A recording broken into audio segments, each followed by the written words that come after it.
This is Ricky Burnham. I grew up here in Buckingham. I grew up in the Union Hill neighborhood. Ricky Burnham and all his family lived there. My family lived there now also. And I see a lot of my neighbors, people I go to church with, good friends of my parents, family members. I see them here. So I'd like to give you a little history because there's something that a young lady said that we'd have to be absolutely crazy to buy a property across from where they're talking about building a pumping station. She's exactly right. We didn't buy this property after we heard about the pumping station coming to Buckingham. We bought this years before we ever heard of that. We purchased this property to build single-family housing. I have a son in college. My daughter's about to go to UVA next year. Ricky has a 7-year-old, a 4-year-old, and he's got one on the way in 2 weeks. So we have families to take care of. We made this investment with our families in mind. So then we hear about the pipeline. So she's exactly right. Our property decreased. We can't sell it. We can't do anything with it. So this is plan B. It's not what we set out to do. And I think if anybody else was in our situation, you would do the next best thing for your family. So, and I believe in freedom of speech. I believe in freedom of protest. But one thing I do believe also, when you're going to protest, get your facts straight. Because there's some things that were said tonight that's definitely not true. A young lady said that I said, if someone's going to make some money, why not me? I did not say that. To be correct and exactly what I said if any county is going to prosper or any neighborhood is going to prosper, it should be the Union Hill neighborhood. Union Hill, if this goes through, they're going to bear the burden of having a pumping station. All the people from different counties, Appomattox, Albemarle, Nelson, everybody comes here in good heart and try to support them. But at the end of the day, they're going back to their nice neighborhoods, their safe neighborhoods, but the Union Hill neighborhood is going to end up with a pumping station and nothing else. So there again, we did not purchase this land to make money from the pumping station. This is plan B. We don't know if it's coming, but if it does come, this is our plan B. There again, I heard a lot of things here tonight. What it was mentioned, the question was asked, is this a Virginia LLC? Yes, it is. Just so happens the address that's on it is my address in Maryland, so the papers get mailed there. Someone talked about the drugs and things of that nature. It's going to increase. Buckingham, we have a drug problem already, just like all the other places. These are grown men that are coming into Buckingham to work. People that work, that's not our problem. That's not where we find the problems with drugs. It's the people that don't work. There again, I agree with a lot of the things that people say. I didn't vote for the pumping station. I didn't vote for the pipeline coming through Buckingham. As Mr. Smith stated, this was an executive order. And you guys have taken a lot of heat for it. The planning commission has taken it. People say you're taking money under the table, there's bribes, but this was an executive order. It's getting rammed down our throats here in Buckingham. It's getting rammed down everyone's throat. Now, I get criticized. I've gotten phone calls. My parents have gotten phone calls. But there again, if any one of you were in our situation, you would be doing the same thing. We're trying to make the best of a bad situation. Again, one young lady brought up the variety shades where the graveyards are. I, along with my father, founded that. No one even knew that. My father founded that location. I was with him when it happened. Now, there again, no one even talked about this. Now that the pipeline is coming through, now everybody's concerned about all the graveyards. It's a very important thing. I'm not belittling it. But no one talked about that before the pipeline was coming through. Don't use that as an excuse. I know that bothers a lot of you that I say it, but it's true. Everyone's concerned about Union Hill neighborhood. They weren't concerned about it before, so I'm just saying, at the end of the day, Union Hill is going to have a pumping station, the way that it looks. Everybody else goes right back to their wonderful neighborhoods. Now, you criticize me, but you remember that in 2 or 3 years, when we end up with a pumping station and a pipeline, where's everybody else going to be? So, there again, we're trying to make the best of a bad situation. We did not buy it. Again, I emphasize, we did not purchase this land once we knew that the pipeline was coming through. So I want you to understand that. We're not trying to take advantage of anything. We're just stuck in a bad situation. We're trying to make the best of a bad situation. And then you hear all of these rumors. I remember when they were building Yogaville, we heard all these crazy things about what's going to take place at Yogaville. They said it's going to be like Jim Jones. There's going to be people running through the woods naked. Everybody from Buckingham has heard this. But guess what? I've got a house in Yogaville, well, right next to Yogaville. I haven't heard any bad thing about the people in Yogaville. They're great neighbors. They've been an addition to Buckingham County. And all the things that people talked about that were coming to Buckingham, it didn't happen. There's going to be change. And this change with this pipeline coming through Buckingham, we didn't invite it. It got rammed down our throats. So again, I apologize that we own the property right there, that we're trying to do the best thing, the plan B. We hope that the pipeline doesn't come, but it looks like to us that it's coming. Mr. White, if I could just tell you. Mr. White, We don't. Mr. White, this is not a Q&A session. I'm sorry. Will you speak to This is the not a applicant? Q&A session. Okay, I'm sorry. There again. So if you have any questions for us, I mean, we've met all the guidelines set by the planning commission. We've gone through that ordeal. We've met we've agreed to everything that we're supposed to do. So there again, we're asking for a temporary use permit. And we've met all the requirements for that. So we own the property, and we would like to do with our property for this. And they say man camp. I don't know what a man camp is. This is a temporary campground where there'll be 27 campers.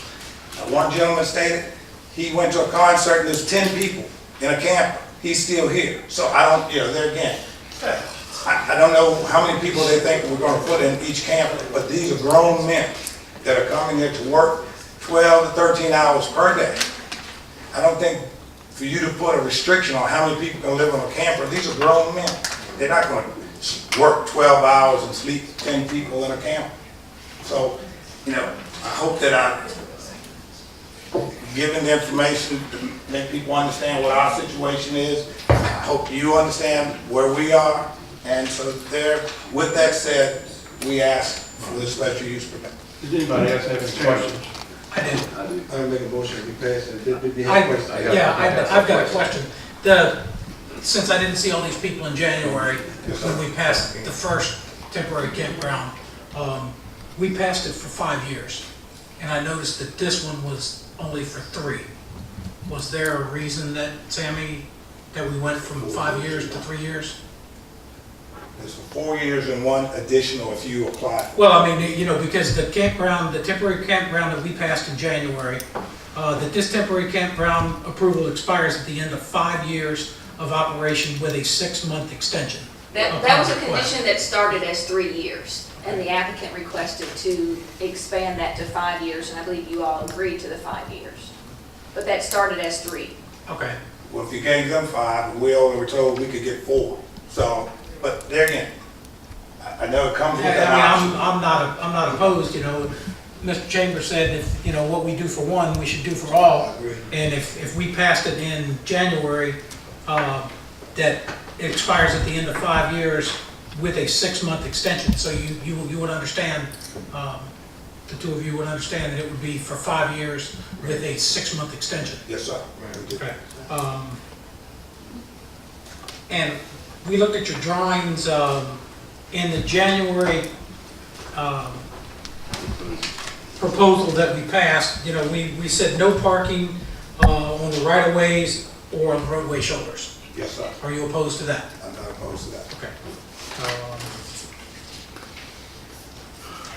In condition number 7, it says, Once it expires in 3 years.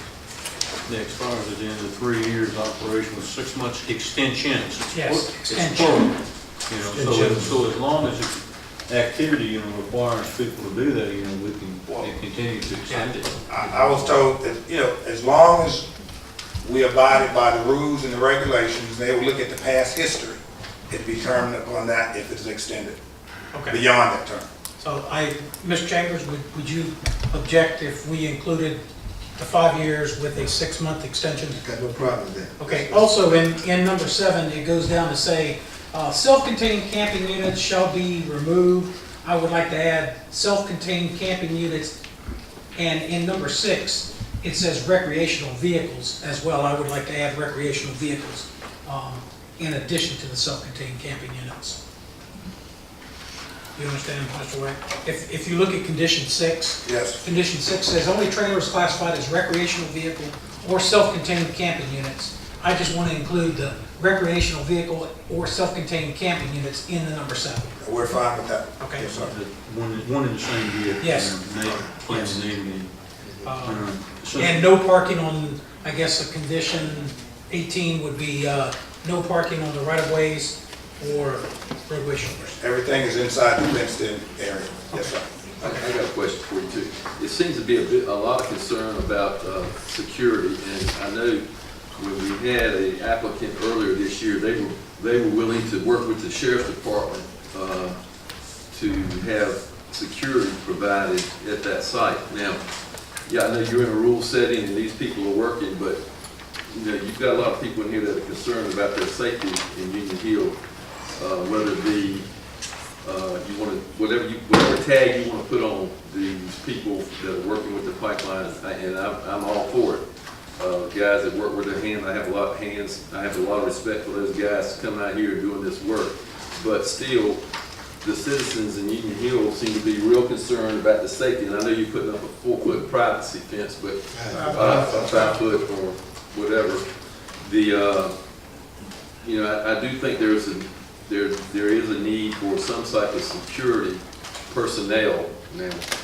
And the other person that we had an application attempted back in January, I think it was going to work with the sheriff's department or hire their own private type security people. So, Well, we would be willing to talk to the sheriff department.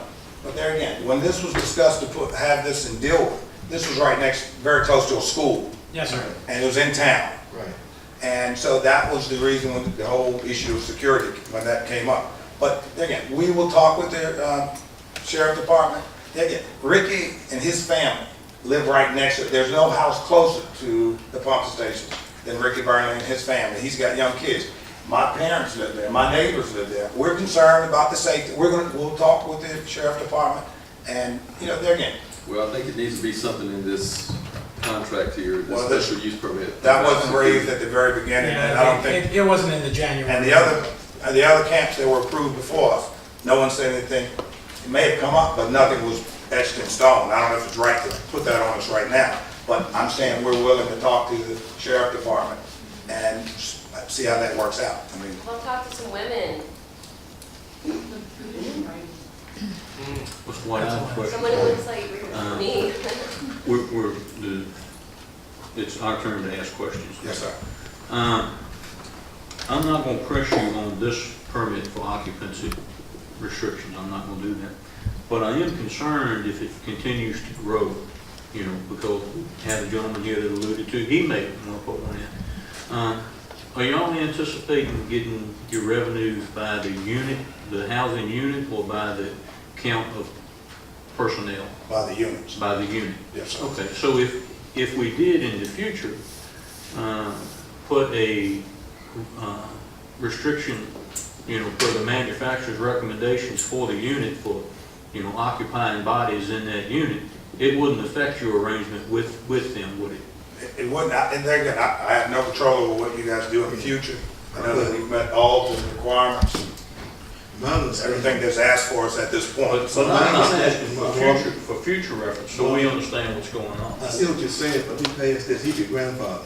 Yeah, You don't have to go, we don't have to, you know, trouble him with that. Right, but there again, we're not gonna, we don't anticipate 8, 10 people per camper. Don't forget, these guys are working Right. 12, 15 hours per day. This isn't like, you know, this isn't going to a concert or at a ball game. Call for the motion. Give me a second. All right, I second. we haven't closed. All right, thank you, sir. Any more questions, anything else you want? Anybody want to ask? All right, thank you, appreciate your time. And so we'll close the public hearing, bring